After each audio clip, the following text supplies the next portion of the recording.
Morning. Hmm. Our breaking news today is that they're not even hiding that they have in the Trump administration absolutely no moral compass. It's not pointed to north or south or east or west. The compass, the moral compass that was left in the White House, friends, it is pointing directly into the depths of hell. If Dante, the Italian poet, were alive today, he would have to create not just one new circle of hell for the Donald Trump alone, but an entire new destination, a level beneath the hell that we know from religious teachings and fabulous literature. There isn't even a location capacious enough for them. And why do I say that today? Because I saw something yesterday that I have never effing seen before. We have the Secretary of Commerce, Howard Lutnick, the guy who Donald Trump appointed to this office, right? Confirmed by the Senate. Howard Lutnick is going on Fox News telling the public to buy Tesla stock. Now, before I get into any kind of legalities of this, right? Let's just follow the money, which links up with law and ethics here. So, first, I'm going to play you the clip so you can see this for yourself, because if you have not seen it, it is a beauty. Let us play it. Entrepreneur, the best technologist, the best leader of any set of companies in America, working for America, and you have this sort of weird side of the Democratic Party attacking him. Let me remind you, he's the guy who saved the astronauts, and he's the guy who's going to build the next generation technology. I think if you want to learn something on this show tonight, buy Tesla. It's unbelievable that this guy's stock is this cheap. It'll never be this cheap again. When people understand the things he's building, the robots he's building, the technology he's building, people are going to be dreaming of today and Jesse Waters and thinking, gosh, I should have bought Elon Musk's stock.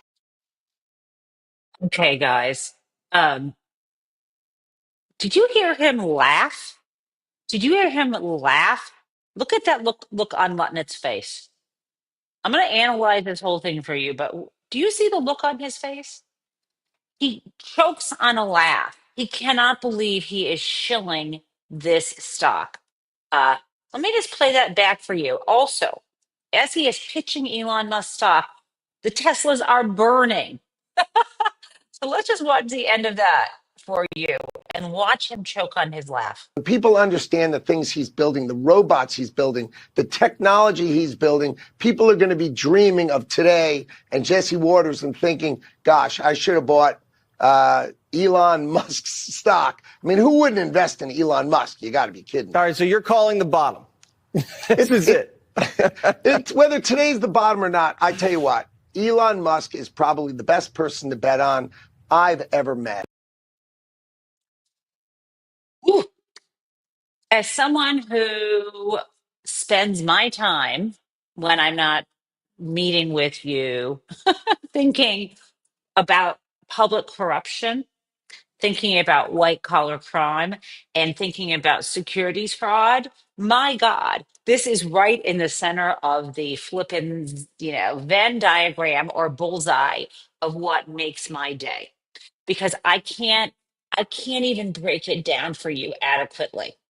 Well, let's just start by saying, would it shock you to know that Howard Lutnick, through his firm and through possibly personally, I can't say that Lutnick has invested hugely in Tesla stock, and that he did so, that his firm upped their investment, my understanding is substantially prior to the election, And when you are a big investor in charge of a big institutional investor that can lift the stock price, do you know that even though he's buying the stock out there, like not buying it from Elon Musk, that when the stock price rises, of course, Elon's wealth rises because he has so much of his own personal wealth in Tesla stock. And do you also know, as we talked about the other day, that Elon Musk uses Tesla stock as collateral, and that there is a number below which Tesla stock will fall, and Elon Musk will have margin calls, and everyone he's borrowed from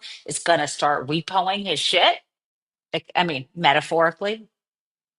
So Howard Lutnick is helping out. Oh, by the way, and you also know that after he supported Elon Musk's firm, and Donald Trump is elected, and of course Musk, then supports Donald Trump. Trump gets elected. Musk wanted Lutnick to be Treasury Secretary.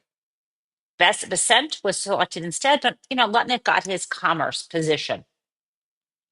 I'm just having you follow the money here. Now, I need to also say there's actually a statute on point here, 18 USC 208.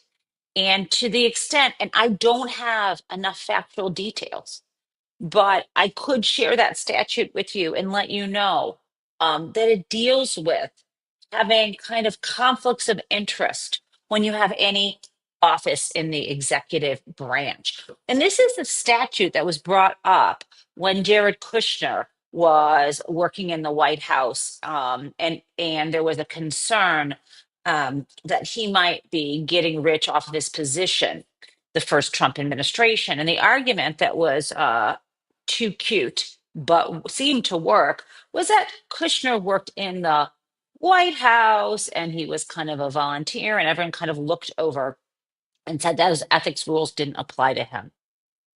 I believe they apply to a cabinet member. And when I look at the statute, what the hell? Why don't we just, do a little flip in law school today? Let's do a little bit.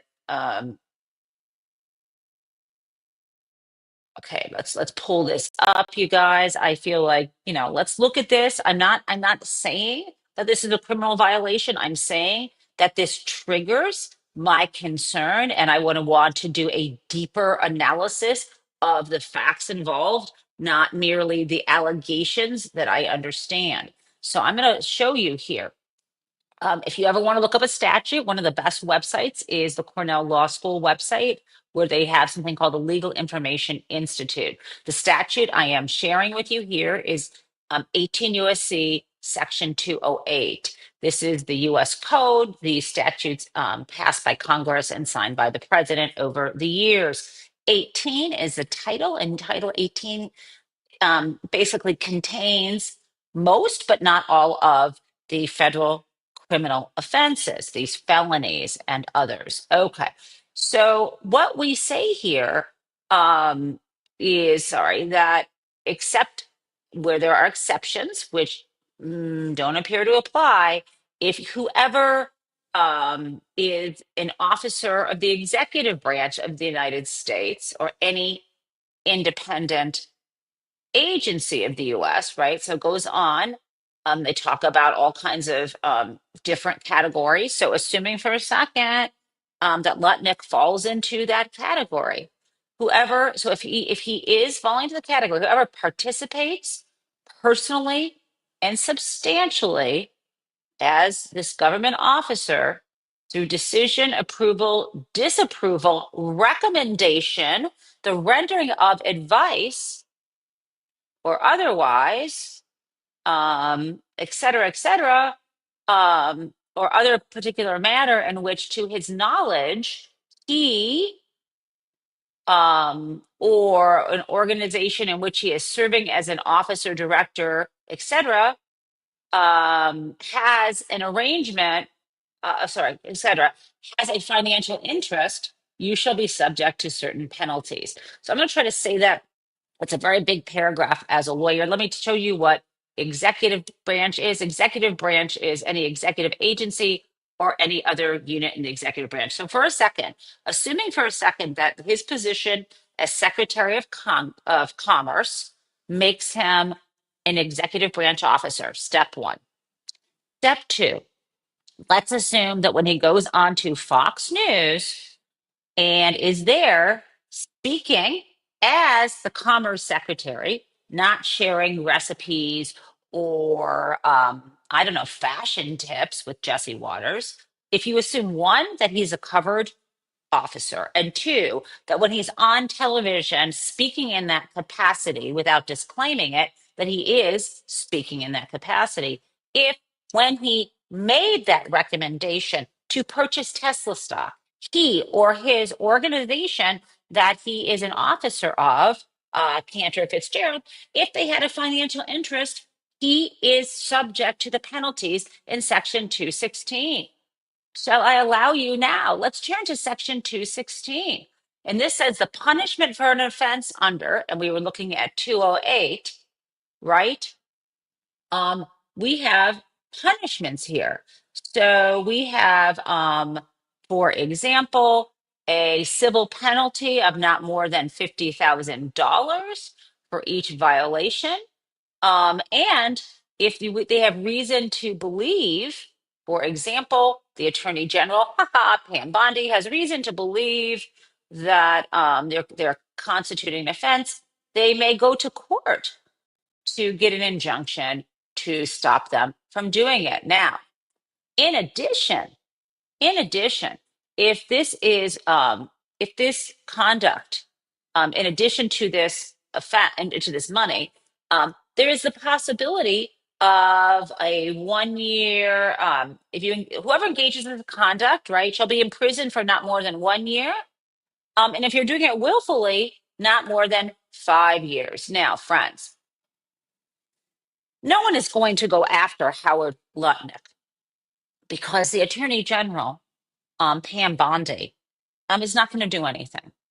But what can be done is somebody like me could write a piece in the Washington Monthly, maybe. I don't know, maybe someone on Morning Joe will let me go on TV and talk about why this arguably could be a federal criminal offense. So it's on my mind, guys. It's on my flippin' mind. So there's your little law school lesson. People say, is this even legal? I'm saying it doesn't smell good. And I would like some answers to some specific questions because if those answers are in the affirmative, it appears that Howard Lutnick committed a felony, it appears, on national television. Welcome to the circle of hell, or beneath the most central circle of hell, the portal to the Trump hellscape in which we are living. But guys, I can't leave you there just saying these guys are crooks. Let me tell you how they keep losing. Let me share with you an interview that Norm Eisen did on Chris Hayes, on All In with Chris Hayes. And let me just say how much I adore Norm Eisen. You may be aware of him. You may have seen him. He is a lawyer who had worked in the Obama administration in the same role Walt Schaub had in terms of being working on ethics, like an ethics czar.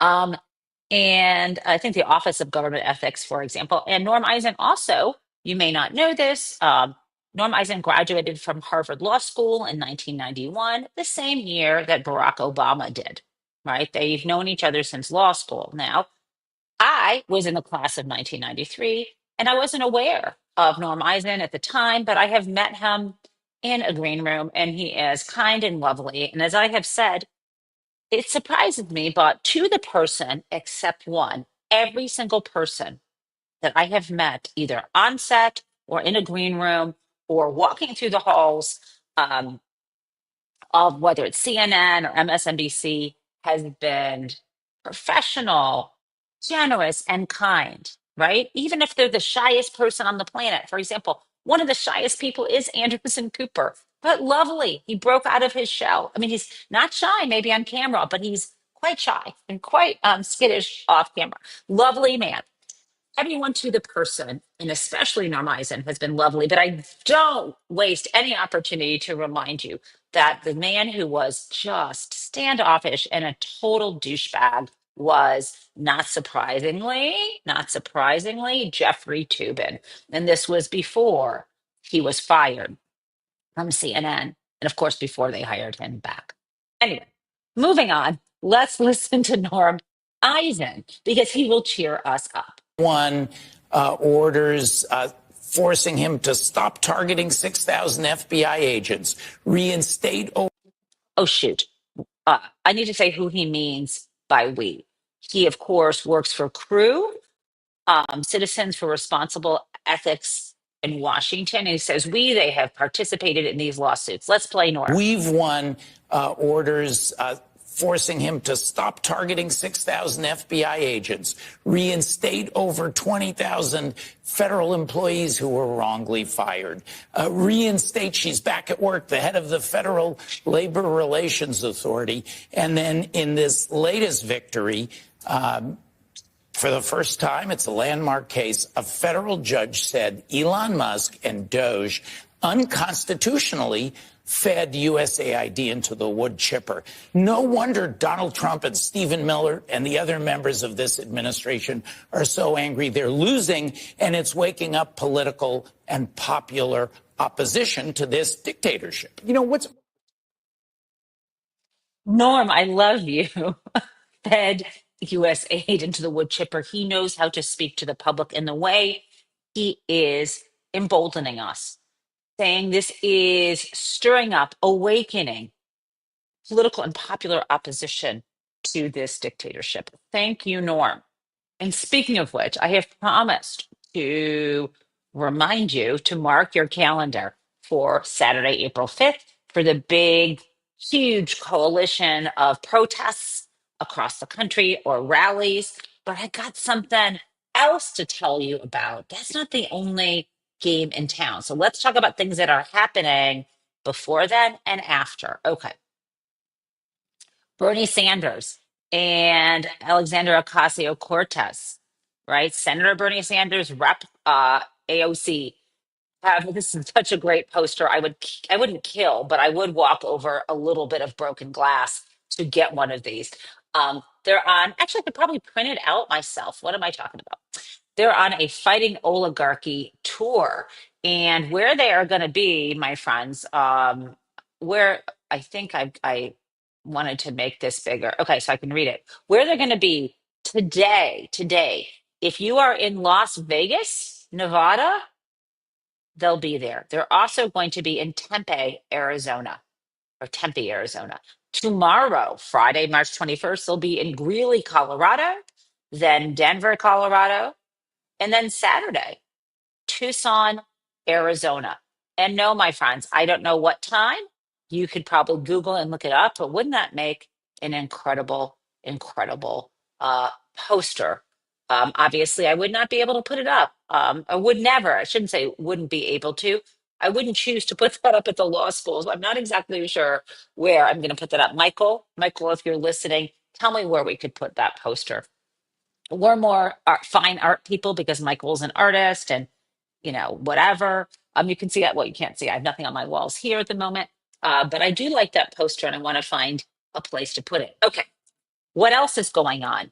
So that is this weekend. Then mark your calendars for Saturday, wherever you are. And I'll share some more information tomorrow and then every day next week so you know how to find your location. And I think Susan loves to drop into the chat the link to the Indivisible and the 5050 5051, which is I think 50 states and just one movement happening here. Okay, here we go. Here she goes. Susan Thompson, one of our fabulous mods, April 5th. And there's a link you can go to just indivisible.org to find out. And of course, I just want to do a shout out for all of the mods, Susan Thompson, Deb Bremberger, and Jason Smith. And I have not forgotten the mugs. I've just been a little busy and haven't had time to make them. Okay, great. Now, what else do we have going on? This is very exciting. Apparently, there's going to be a May Day gathering And they're calling it Camp Mayday. And I guess there's a link tree for this May Day protest on May 1st in Washington, D.C. And the plan is to apparently, well, there's going to be this big rally, and it says a vision of protest, art, and change, daily public demonstration, art as resistance, impeach, and remove, is what this says. Now, actually, I'm going to leave this on the stage for a second for anyone who might be wanting to see this for a second and scan the QR code. Apparently, the plan is to occupy the mall in Washington. You know, that if you've been to the mall, it's that long strip of land that leads up to the Capitol building. And the idea is to occupy it until the current occupant of the White House leaves. So this has, someone said, like bonus army vibe where people camped out. I think it was either the Capitol or I thought it was near the White House. And these veterans, war veterans who had not yet actually received the bonus that they had been promised. Well, here we have been promised a democracy. Donald Trump had promised lower prices. He'd promised an end to wars. He made a lot of flippant promises and he lied about all of them. We have inflation. We have job losses. We are now pariahs on the world stage that we may have expected. The bottom line is Mayday, which is what is kind of a double meaning here. Sometimes Mayday is what you call out. If you know there's a problem, Mayday, Mayday. It's an alert saying you need help. But also, as you know, Mayday is a day for the historically Mayday is a day for a holiday that is tied to labor movements. It's recognized today as International Workers' Day. Historically, before that, it was a day of a spring festival. Also, the famous or infamous Haymarket affair that happened in Chicago in 1886, which was a strike. Workers were looking for an 8-hour workday. It turned violent. Violence is bad. That also had its origin in the May Day festival. So May Day observance. So that is what's happening. Now, why is this so important? One, because we take the momentum of winning against Donald Trump in the courts, and we take the public anger about Elon Musk, who is literally, I mean, I haven't even listed all the other things they've done on this show. I mean, he's got Starlink now taking over communications over the White House. This stuff it's bad. I'm sure you've heard that there was a organization for peace, like a nonprofit organization, where when the funded by or I think it might be a government set up nonprofit organization, and they had the Metropolitan Police, and then they had I shouldn't say maybe it wasn't Metropolitan Police, but I know that the private security hired for the organization turned against the organization because they were threatened by DOGE that if you don't let us in to take over this organization, that we will not allow you we will not allow you to have uh, any other contracts with the with the U.S. government. So this is the U.S. Institute of Peace, and unfortunately, in this case, a judge denied the request the request of those suing. So this is the federal judge said yesterday that they were going to allow DOGE, which is led by Elon Musk, to take over the U.S. Institute of Peace. And remember, they took this institute there by force. And this is concerning for a number of reasons. You hear about this and totalitarian regimes. You've seen, when there are coups and you have the newscasters and someone comes into the studio and like pushes them off camera. Well, now we have situations where nonprofit organizations are having thought, having security violently pull them out of their jobs. This is not normal. This is anything but normal. So it is now that matters. We must stand up for our rights while we still have a shred of them. Now, what about what's going on with Judge Boseberg? Remember how there is this situation where there was that special hearing on Saturday, where I believe in this instance, it was the ACLU, other advocates trying to stop the Trump administration from renditioning, from taking people who are in the United States, and sending these immigrants to who are accused of publicly, but not in any official hearing, accused of being gang members from Venezuela, sending them to El Salvador into work camps for slave labor, essentially, no notice, no due process. And the judge has been demanding answers to many questions about the situation, and why the planes weren't returned when he said they needed to be on Monday.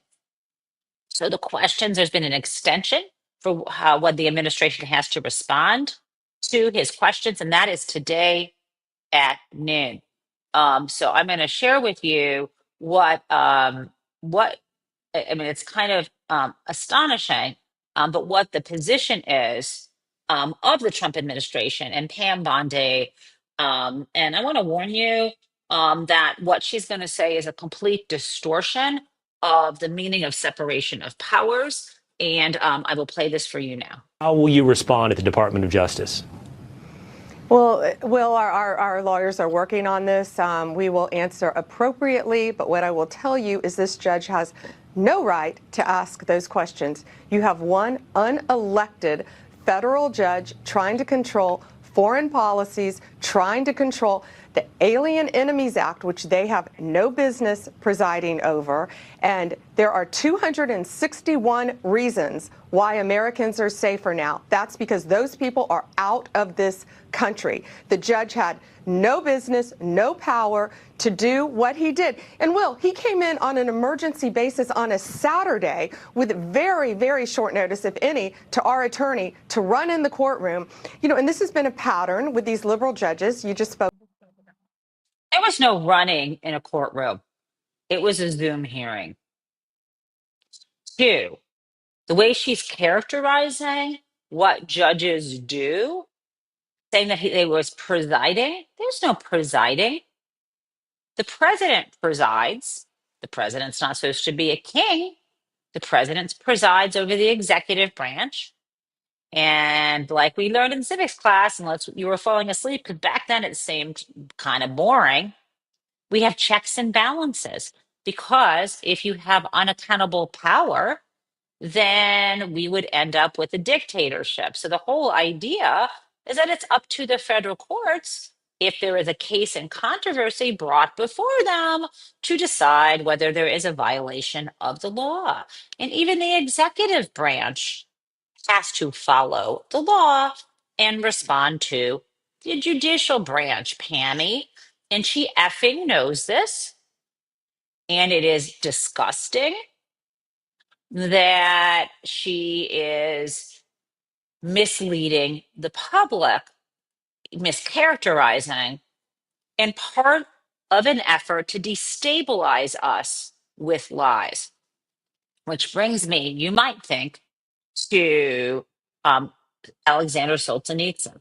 But I decided if yesterday I brought us Frederick Douglass, now it is time for Hannah Arendt, Jewish German philosopher, obviously, who's no longer with us, who wrote about totalitarianism.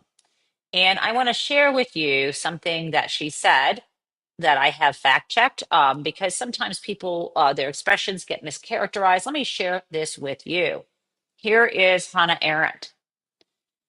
If everybody always lies to you, the consequence is not that you believe the lies, but rather that nobody believes anything any longer. And a people that no longer can believe anything cannot make up its mind. It is deprived not only of its capacity to act, but also of its capacity to think and to judge. And with such a people, you can then do what you please.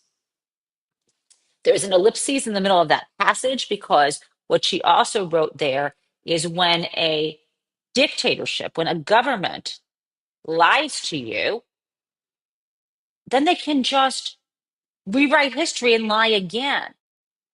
So this is what Pam Bondi is doing. She has no courage. She is not only participating in the lie, but she is perpetuating the lie. Now, um, before I get to Crazy Town, I want to share with you a few heroes. And I know that usually I usually just kind of have when I do this one person of the day, right? But today I want to share with you two. And the first person who I want to share with you is Andy Bashir, right? Kentucky's governor, who I hope runs for Mitch McConnell's seat. I have not been following the news on this, but here he is just being a mensch. And by the way, even though he is a Democrat, he's hugely popular across all of Kentucky. Obviously, he won the election. But from what I hear, he's just popular generally because he's a good, non-corrupt guy. And listen to him, be a mensch, be a person, one of our people of the day right here. And that's, I think we as leaders need to explain our authentic why we make decisions, why we do these jobs with everything you got to put up with, why we put our families through it. And for me, it's my faith. And so, for instance, when I vetoed the nastiest anti-LGBTQ plus bill during my election year in Kentucky, I explained it, why I did it. And that's that my faith teaches me that all children are children of God. And I wanted those children who are being hated on by their General Assembly to know their governor cares for them and loves them. And my faith tells me that that's my job to do, to stand up for them. And that was from Midas Touch, an interview. What a good man. What a good man. There is nothing more cruel than attacking children, trying to find out who they are, children who do not fit into the mainstream mold. We all know what it was like to be kids, to either be ourselves bullied or bullied by others, or to participate in bullying because we ourselves inside felt weak and scared. As adults, we must do better and to target children, to target vulnerable populations for political gain. It's also called scapegoating. It's old, it's stupid, and it's a tool of dangerous dictators. Now, what I want to do now is share with you my second hero of the day. And this is the Idaho teacher who was featured on Chris Hayes' show last night, who just pulled on my heartstrings when I heard her interview.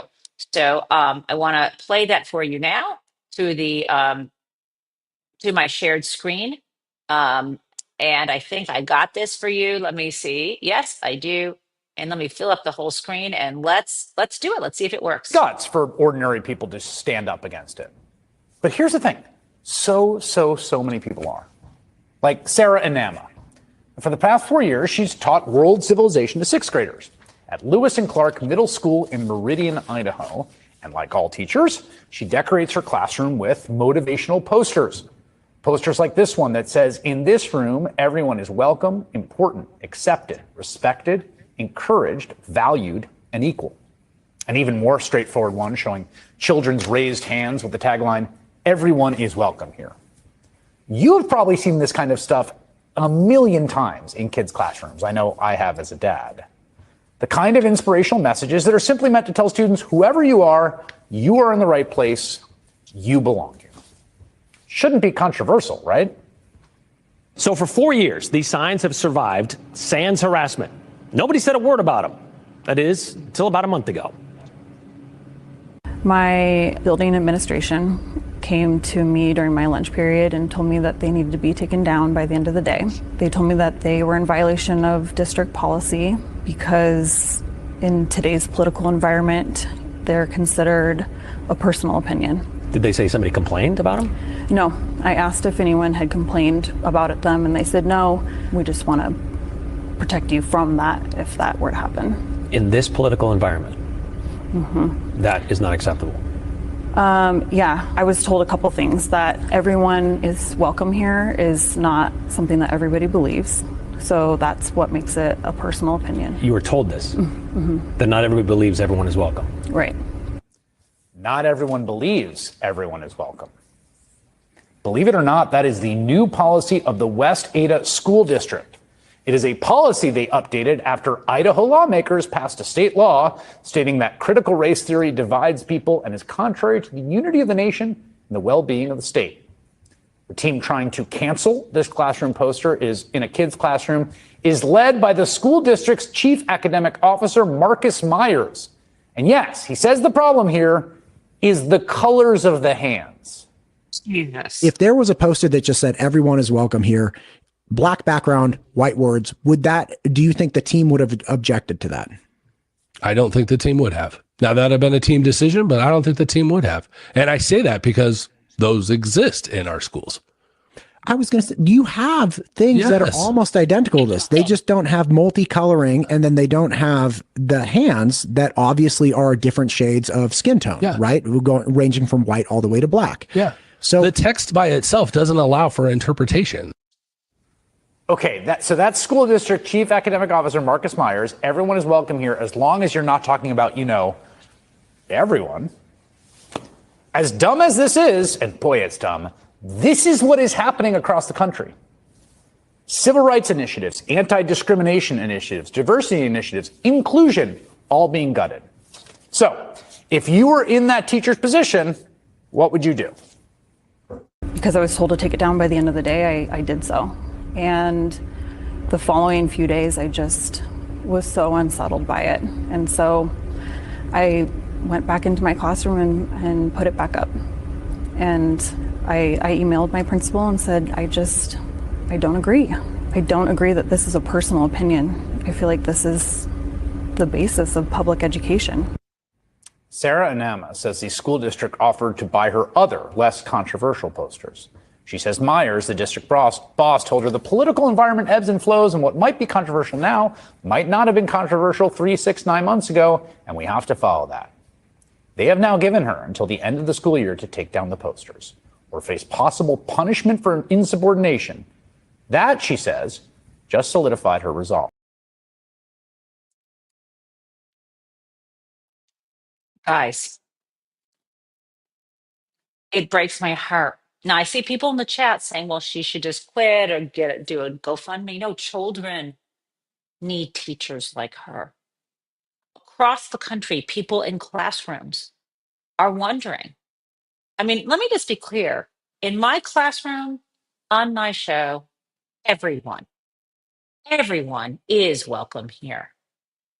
Inclusion is at the foundation of public education mission. No question. The idea, I mean, they just said the quiet part out loud.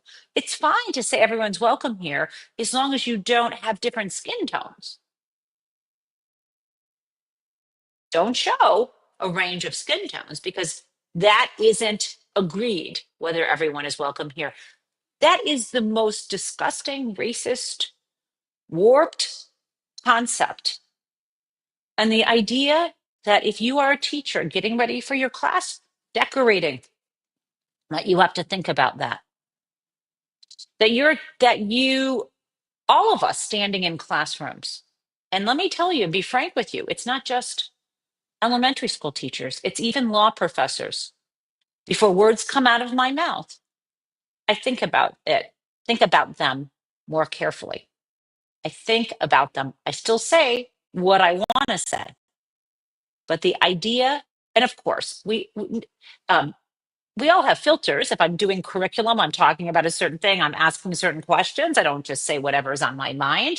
Um, but the point I'm making when I'm about to say something that may deal with issues of inclusion, or something that may deal with a history of white supremacy, or something that, like, um, it used to be perfectly fine to talk about um, police brutality in the context of when people are pulled over, that expression, driving while black.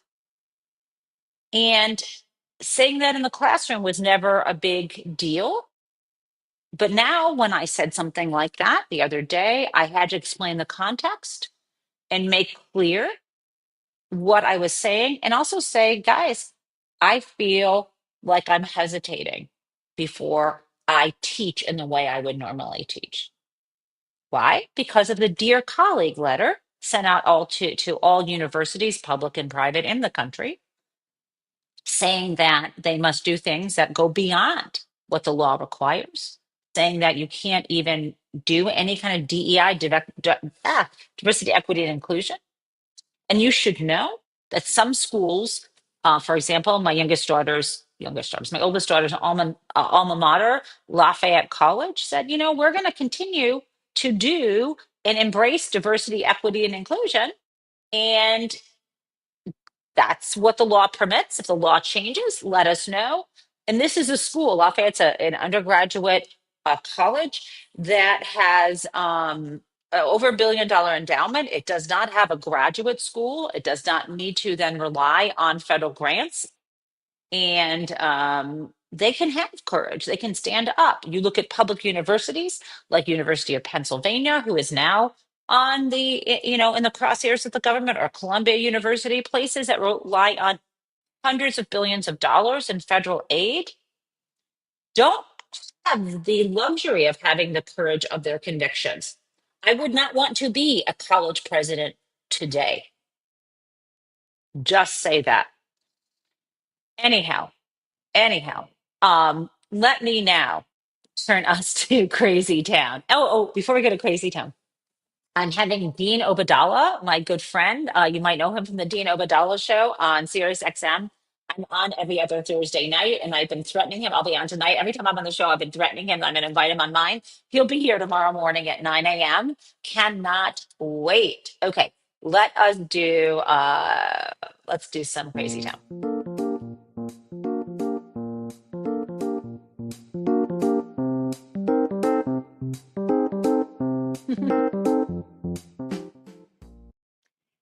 Crazy Town is our dear friend, not friend, the White House Press Secretary, Carolyn Leavitt, who is just, they keep attacking the judges, and she doesn't have her facts right. She doesn't like to be insulted by being wrong. Maybe she should not just trust what people spoon feed her, but actually do her own research. There's this thing called Google. It would have taken 2 seconds. Judge Boseberg is a Democrat activist. He was appointed by Barack Obama. His wife has donated more than $10,000 to Democrats, and he has consistently shown his disdain for this president and his policies, and it's unacceptable. Right where I wanted to go about the idea that these people are all foreign terrorists, but Judge Boseberg was originally appointed by George W. Bush and then elevated by Barack Obama. I just feel like I should clear that up. Well, let me just... Okay, so he got onto the federal bench because of George W. Bush, a Republican, 1. 2, the fact that your wife gives to Democratic causes means that your wife gives to Democratic causes. Husband no longer control what women do, or at least as a legal matter, they're not allowed. Women can actually have their own bank accounts these days, not in the 1970s. And the third thing, Boseberg, because she has no memory and no one told her, Boseberg ruled for Donald Trump many times during the first administration. But again, none of that matters to them. The lies are meant to be stabilizing. So please come here, fact check me when I get things wrong. Well, I tell you, as you know, here's what I'm assuming, what I've heard. And I say to you, you know what? Before I conclude that it's very likely, for example, that Howard Lutnick broke the law, I have lots of facts and legal points to track down. And when I do, I will write it up and I will bring the receipts. Leave it just is given what her talking points, and then they do her hair and makeup, and she says them. And listen, I like hair and makeup as much as the next girl or guy or gal or non-binary person. Some people like that stuff, it's just fun. But inside, you have to be speaking the words that you believe in. Otherwise, you are just being hired to read a script.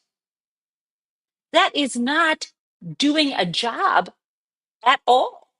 And you're going to make a fool of yourself over and over again. You're not going to know what a tariff is. You're not going to know that the guy was a Republican appointee. You're not going to know shit.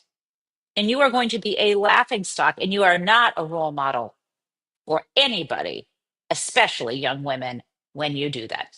And I will leave it at that. I will see you tomorrow morning, bright and early. And remember, Dean Obadala will be joining us. Thanks, everyone. Have a great Thursday night.